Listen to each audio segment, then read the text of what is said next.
আমাদের ভালো লাগাতে সকলকে অনেক অনেক অনেক স্বাগত জানিয়ে আমার আজকের গল্প আরম্ভ করছি। আজকের গল্প আটপৌরে গৃহবধূ। গল্পটি তাহলে শুরু করি। আটপৌরে গৃহবধূর সাজেই দেখতে অভ্যস্ত অমিত প্রায় 25 বছর ধরে সুপ্রিয়াকে। বাড়িতে ছাপা বা তাঁতের শাড়ি, লোকজন এলে গায়ে আঁচলটা জড়ানো, আর বাইরে গেলে কখনো সিল্ক বা তাঁত বা হ্যান্ডলুম, তার সাথে কানে হালকা দুল, গলায় ছোট্ট সরু চেনে গুরুদেবের ফটো দেওয়া লকেট। সুপ্রিয়া মানে পারফেক্ট হাউসওয়াইফ, আদর্শ বৌমা, একমাত্র মেয়ের ভালো বন্ধু কাম্মা। ঘর গোছানো, রান্নাবান্না সবেতেই পরিপাটি। ঘরের বউ ঘরের কাজ করবে, মেয়ে মানুষ করবে, শাশুড়ির দেখভাল করবে, স্বামী ফিরলে তাকে চা খাবার দেবে, এইটুকু হলেই ঠিক আছে। সুপ্রিয়াকে অন্দরমহলের বাইরে মানে নিজের গণ্ডির বাইরে খুব একটা যেতে দেখেনি অমিত। আর যাবেই বা কোথায়? মেয়ে একটা সময় পুলকারেই গেছে, এখন তো অনেক বড়, বাইরে পড়ছে। আর কালে ভদ্রে সংসার থেকে ছুটি পেলে বাপের বাড়ি গেছে মাকে দেখতে। বাইরের জগৎটা পুরোই ছিল অমিতের আর সুপ্রিয়ার অন্দরমহল। সুপ্রিয়াকে যখন সংসারে ডুবে থাকতে হয়েছে, তখন অমিত নিজের মনের আনন্দ খুঁজতে মাঝে মধ্যেই বন্ধুদের সাথে এদিক ওদিক ঘুরতে চলে যেত। কখনো তেমনভাবে মনেই হয়নি সুপ্রিয়ার কথা।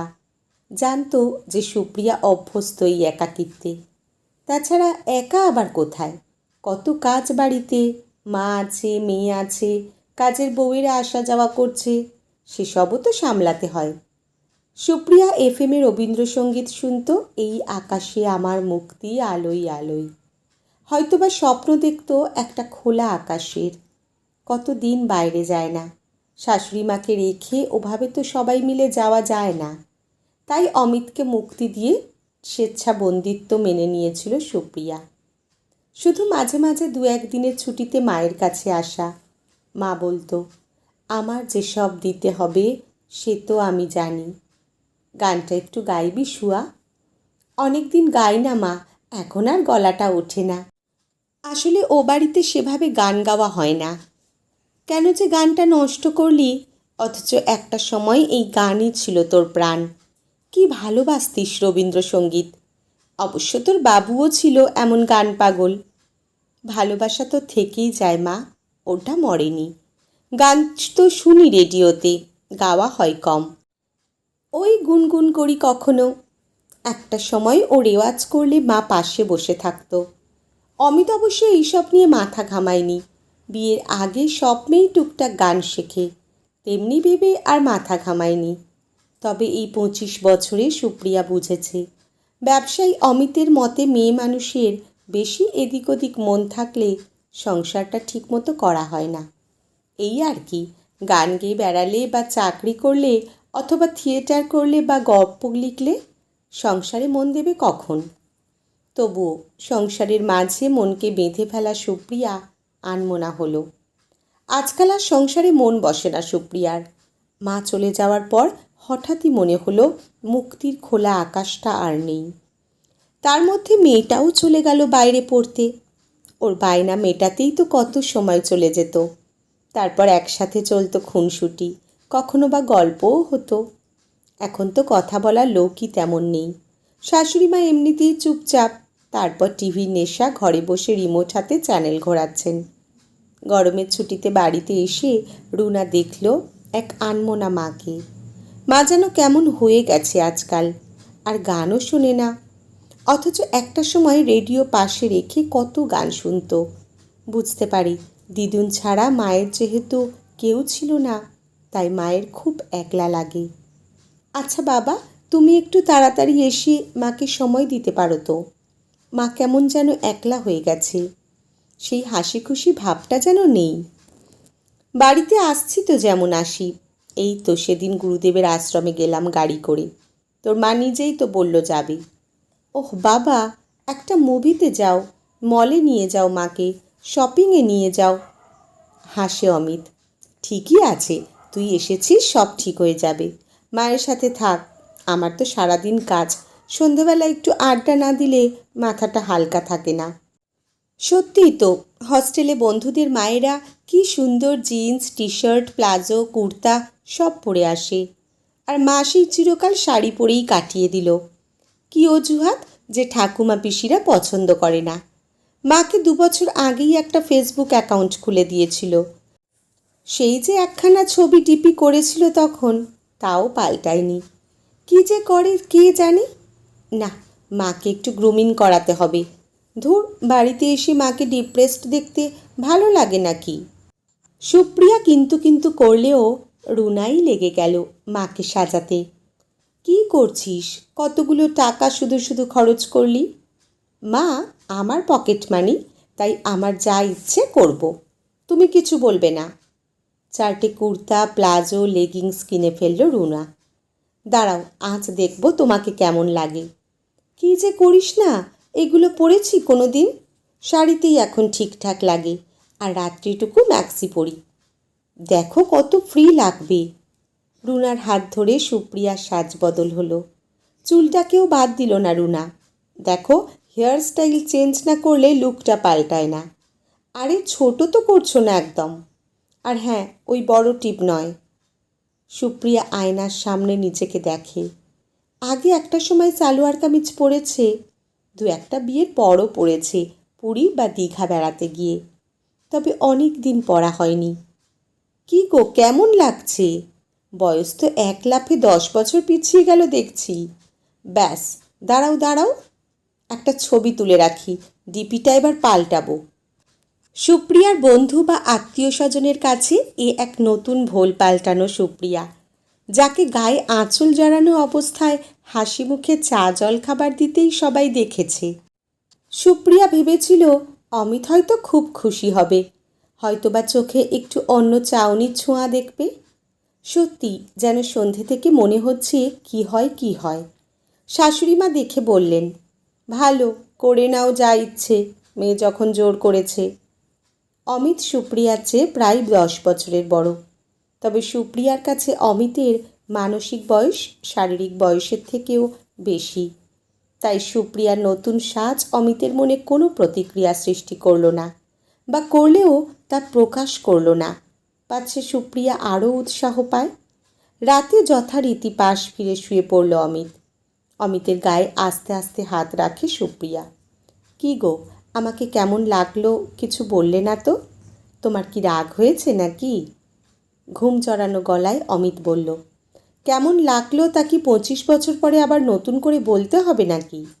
তবে শাড়িতেই তোমাকে মনে হয় ভালো লাগে। মেয়ে শখ করে কিনে দিয়েছে, পড়েছ। দিন দিন কেমন যেন ছেলে মানুষ হয়ে যাচ্ছ। ফেসবুকটা খোলে সুপ্রিয়া। নতুন ডিপিতে রাজ্যের লাইক আর কত কমেন্ট। মা দেখেছ কত লাইক পড়েছে ছবিতে, আর কত কমেন্ট? বেশ অনেকগুলো ফ্রেন্ড রিকোয়েস্টও এসেছে। হাসে সুপ্রিয়া। মায়ের গালের সেই ফেমাস টোলটা দেখতে পায় রুনা। তারপর থেকে রুনা বাইরে বেরোলেই মাকে এক এক দিন এক একটা ড্রেস পরিয়ে নিয়ে গেছে, আর তার সাথে সেলফি আর ছবি তো আছেই। সুপ্রিয়া বুঝতে পারে মেয়ে এখন বন্ধু হয়ে গেছে, তাই ওর আবদারে সুপ্রিয়ার কানে ঝোলা দুল, গলায় ডোকরা আর কড়ির মালা। ওই ছোট মটর ডাল আর কানে পড়তে হবে না, দেখো মুখটাই পুরো পাল্টে গেছে। সুপ্রিয়ার সাজগোজ দেখে একটু অবাক লাগে অমিতের। ভাবে মেয়ের বায়না, তারপর আবার ফিরে যাবে পুরনো সাজে। কিন্তু কেন যেন সব অঙ্কের শেষটা এক হয় না। তাই রুনা যাবার পরও Supriya kurta, leggings, palazzo, wrapper, top পরতে শুরু করলো। আজকাল তো সুপ্রিয়াকে আর শাড়ি তেমন পরতেই দেখে না। বন্ধুবান্ধবও বেড়েছে। সুপ্রিয়ার অবসর অনেকটাই কাটে ফেসবুক, হোয়াটসঅ্যাপে চোখ রেখে। বন্ধুবান্ধব যাদের সঙ্গে বিয়ের পর যোগাযোগ ছিল না তেমন, তাদের সঙ্গে ফোনে কথা হচ্ছে, কখনো তারা ভিডিও কল করছে। সুপ্রিয়ার আকাশে এখন আবার খুশির কলতান। আজকাল শরীরের যত্ন নেয় সুপ্রিয়া। অমিত বুঝতে পারে ওর জীবনযাত্রা পাল্টাচ্ছে। সুপ্রিয়ার হাতের নখে নেল পালিশ, হাত পা পরিষ্কার ঝকঝকে। নিজেও অনেক সময় বাইরে গিয়ে জামা কাপড় কিনছে। মেয়েকে একটু হালকা অভিযোগ করেছিল অমিত ফোনে, তোর মায়ের তো নেশা ধরিয়ে দিয়েছিস, ছবি তুলছে, পোস্ট করেছে। বাবা, মাকে সুন্দর লাগছে না ছবিগুলোতে? দেখেছো রুনার ম্যাজিক? তা তো বুঝলাম, কিন্তু এবার তো তোর মাকে আমার বড় মেয়ে বলবে। বাবা, ইউ আর ফিলিং জেলাস। আচ্ছা, তুমি এবার একটু নিজেকে গ্রুম করো, আমি পরের ভ্যাকেশনে এসে করে দেব। সুপ্রিয়াকে নিয়ে আসলে অমিতের বন্ধু মহলে কথা হয়েছে। অনেকেই মজার ছলে প্রশংসা করেছে। রিয়েলি বৌদিকে এখন খুব ভালো লাগে। আমি তো মিসেসকে বলছিলাম, একটু শেখো বৌদিকে দেখে। কি সুন্দর নিজেকে মেনটেন করেছে। কোথায় লুকিয়ে রেখেছিলে ভাই এত সুন্দর বৌদিকে? ওদের কথা শুনে একটু রাগই হলো অমিতে। ফ্রিতে বউ দেখার শখ সবার। তারপর হয়েছে এক ফেসবুক, ফ্রিতে হাড়ির খবর রাখার জায়গা। কে কী খেলো, কোথায় গেল, কি সাজগোজ করলো, সব খবর আছে এই বাছাধনের কাছে। সুপ্রিয়া একটা সময় অযত্নে রাখা একটা গাছের মতোই সংসার বাগানের এক কোণে একটা টবে বেড়ে উঠেছে। অযত্নে ঝরে গেছে কত পাতা।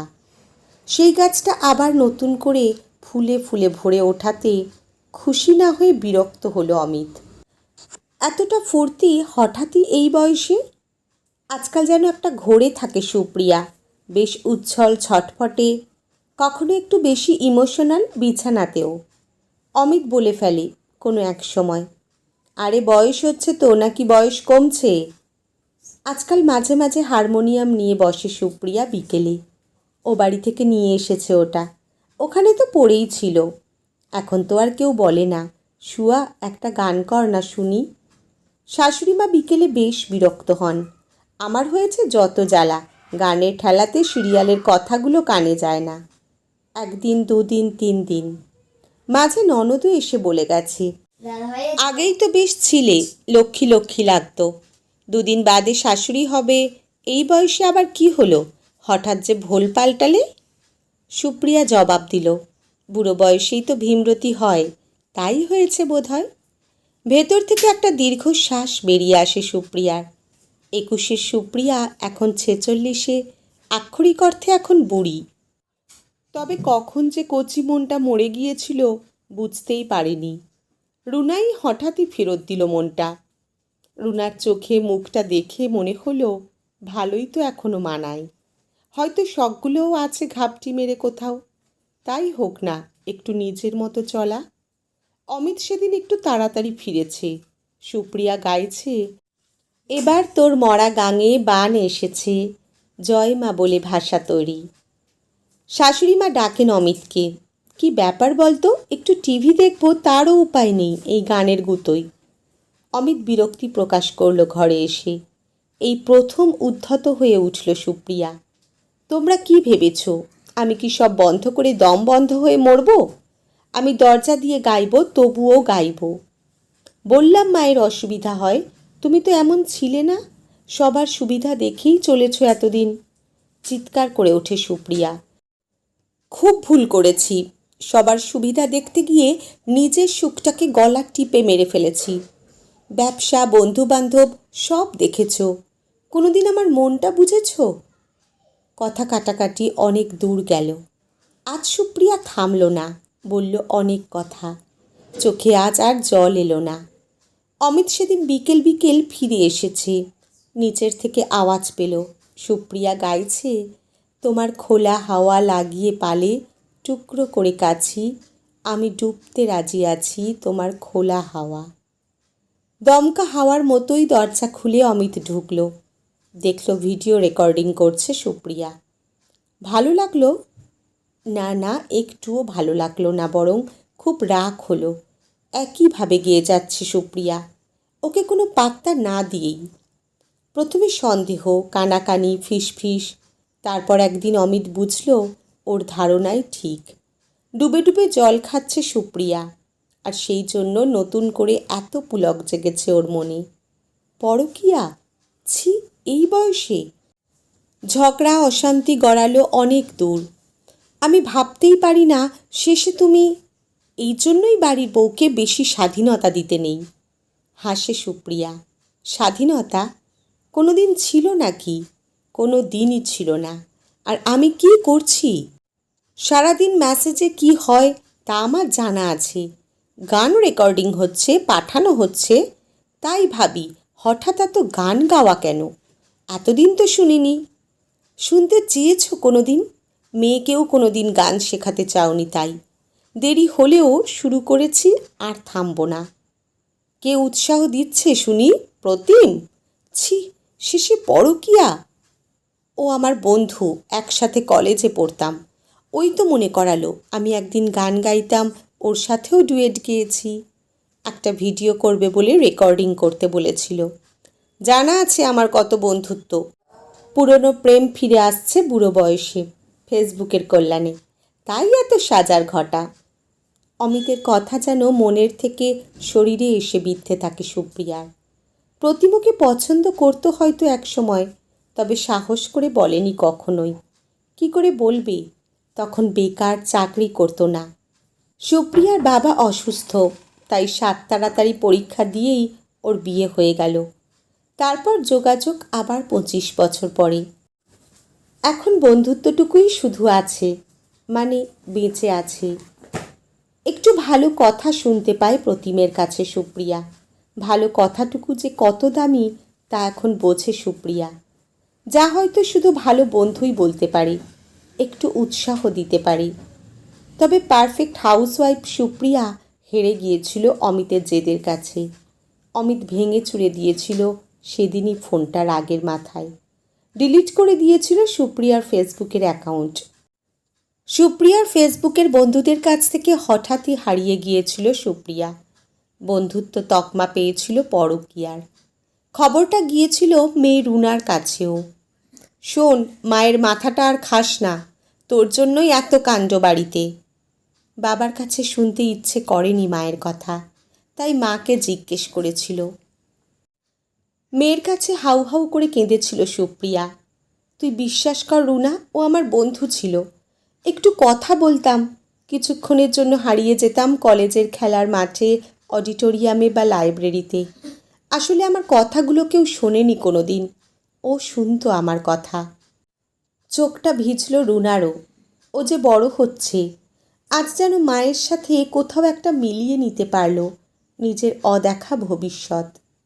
তুমি গাইবে মা, তুমি গাইবে, সবটা মেনে নিও না। কতদিন তোমার গান শুনিনি, গাও না একটা। সুপ্রিয়া গাইছে। আমি ভয় করব না, ভয় করব না, দুবেলা মরার আগে মরব না ভাই, মরব না। আজকের গল্প এখানেই সমাপ্ত। কলমে রুমাশ্রী সাহা চৌধুরী, পাঠে জয়তী। ধন্যবাদ।